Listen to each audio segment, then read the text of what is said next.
Hola hermanos, muy buenas tardes, que el Señor les bendiga. Miren, pues el día de ayer grabé el video, pero por cuestiones de internet no fue posible cargarlo. Una vez más lo intento hoy, hermanos, y nos quedamos, ¿verdad?, en la historia de José. Dice el versículo 19 que este rey, perdón, versículo 18, hasta que se levantó en Egipto otro rey que no conocía a José. Si bien es cierto, hermanos, venimos estudiando la importancia de estar llenos del Espíritu Santo y que cuando estamos llenos del Espíritu Santo, todo lo que sabemos de la Biblia, aprenderemos a presentar las cosas, las intenciones que la Escritura dice, no lo que nosotros creemos que dice, ¿no? Muchas de las veces, cuando nosotros, por ejemplo, por poner un caso, ¿no? La mayoría de los cristianos dicen, no es que Dios va a bendecir, te va a dar sus promesas, pero ¿cuáles promesas, no? Un día platicaba yo con mi esposa y hablamos, oye, Eric, a veces la gente piensa, ¿verdad?, que las promesas son de acuerdo a nuestros deseos.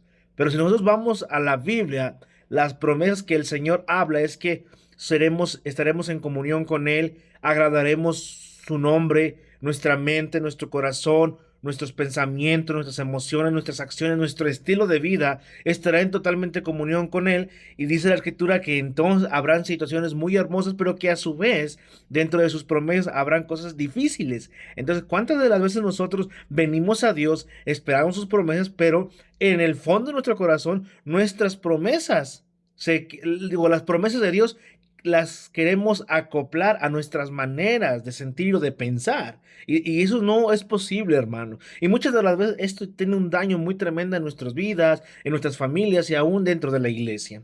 Bueno, hermanos, pero ¿por qué digo esto? Porque vemos a un Esteban que en el versículo 18 ya está empezando a hablar acerca de que cuando José muere junto con sus hermanos, ¿verdad? Que son los patriarcas, ¿verdad? Se levanta un rey en Egipto, ¿verdad? Que no conocía al pueblo de Israel, a José, y pues mucho menos, ¿verdad? La idea de lo que había acordado con el rey anterior, ¿no? Este rey dice, usado de astucia con nuestro pueblo, maltrató a nuestros padres a fin de que expusieran a la muerte a sus niños para que no se propagase. ¿Por qué? Porque al pueblo de Egipto le convenía tener al pueblo de Israel sujeto, sumiso, porque era un pueblo grande, y como lo sabemos en temas de economía, ¿verdad? Era Producto Interno Bruto, era fuerza de trabajo, fuerza laboral, fuerza de producción. Entonces querían hacerse, ¿verdad?, de una comodidad, de una fuerza y una estabilidad a costas, ¿verdad?, del pueblo de Israel. Pero en aquel mismo tiempo nació Moisés y fue agradable a Dios y fue criado 3 meses en casa de su padre, donde ya no lo pudieron ocultar. Había un edicto de que tenían que morir los varones hebreos y que las mujeres tenían que conservarse para que los varones, ¿verdad?, de Egipto se puedan relacionar con el pueblo, ¿no? Pero no es así, hermanos, donde Dios permitió, ¿verdad?, esto, pero cubrió, protegió a Moisés. Moisés vive 3 meses con su familia, pero entonces fue expuesto a la muerte porque lo dejaron en el río. Qué bonito es la historia de los padres de Moisés, ¿no? Muchas de las veces nos enfocamos en Moisés, pero los padres, al tener un edicto, al tener una ley marcial de exterminar a los niños, ¿verdad? Una ley estricta, una ley del rey, y entonces, del faraón, ¿verdad?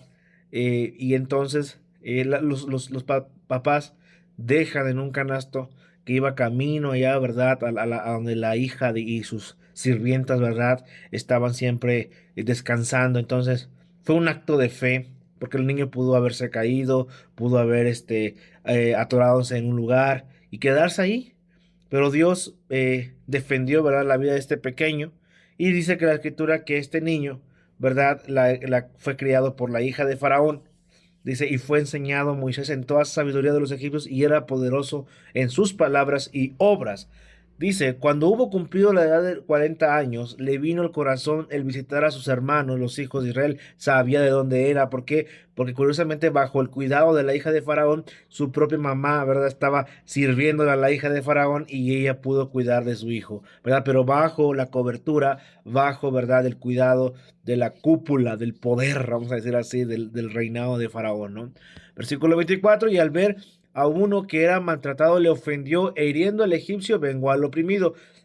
Cuando visita a Moisés, ¿verdad?, y ve el escenario donde un Egipto estaba como estaban oprimiendo al pueblo, estaba lastimando a un egipcio, entonces Moisés se acalora y termina matando a esta persona. Noten, hermanos, que entonces Moisés, cuando es llamado por Dios y dice, es que yo soy torpe para hablar, muchas de las veces dicen que él era tartamudo. No, no era tartamudo, no era que no no se le dara la fácil palabra. Atrás dice que era poderoso en sus palabras y obras. Entonces lo que pasa es que Moisés era de pocas palabras y entonces se engancha fácilmente. Muchas de las veces los enojos y las iras son de aquellas personas que no saben responder y no saben entender la situación, pero de que sabía hablar, de que sabía hacer cosas determinadas y a lo mejor muy excelentes, Moisés era eso, ¿no? Entonces por eso él recordaba ante Dios cuando estaba en la zarza, ¿no?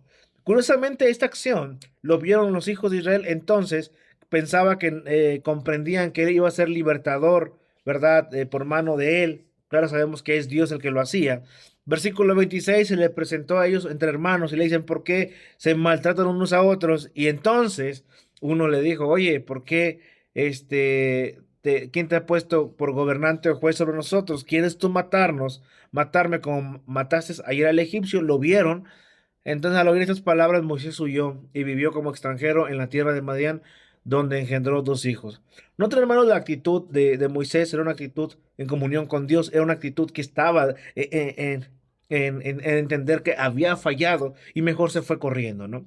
Curiosamente, hermanos, ante los ojos de Israel, esas personas con las que platicó, Moisés no era capaz, no tenía la facultad para poder ser un libertador, ¿verdad? Gobernante y juez. Pero noten, hermanos, cómo cuando alguien está en comunión con el Espíritu Santo sabe comprender todo el consejo, no solamente tomar un texto y manejarlo a mi manera, no, sino que lo aplica con otra situación. Dice, pasado 40 años, un ángel se le aparece a Moisés, ¿verdad? En una zarza ardiendo. Entonces Moisés miró en visión y acercándose para observar, vino la voz del Señor. Y dice, yo soy el Dios de tus padres, el Dios de Abraham, de Isaac y de Jacob. Y Moisés tembló y no se atrevió a mirar.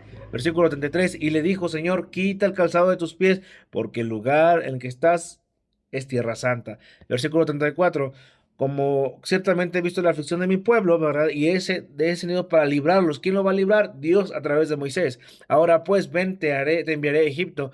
A este Moisés, y me encanta la apreciación de nuestro amado hermano Esteban, a este Moisés a quien habían rechazado diciendo, ¿quién te ha puesto por gobernante y juez? Este le envió Dios como gobernante y libertador por mano del ángel que se le apareció en la zarza. Noten, hermanos, que muchas de las veces en el hogar, inclusive en el ministerio, a veces las mismas personas te van a decir, ¿y tú quién eres, verdad? Tú no puedes, pues espérame un tantito, o sea, todos somos parte del cuerpo de Dios por gracia, por misericordia, y ciertamente Moisés, ¿verdad? Fue llamado a ser libertador y juez cuando 40 años antes le dijeron que no. Noten, hermanos, que también en tu hogar, aunque te critiquen por la fe en Cristo, en tu trabajo, noten que es por gracia. Y que cuando estamos por gracia, estamos en la misericordia de Dios y vivimos en su santidad, hermanos, la gloria de Dios se va a transmitir a través de nuestras vidas. Y entonces vamos a glorificar a Dios porque sabemos que lo que hacemos es porque Dios lo permite. Así que Dios te bendiga, hermano. Excelente jueves, ¿verdad? Un excelente día. Saludos, el hermano Eric Yael.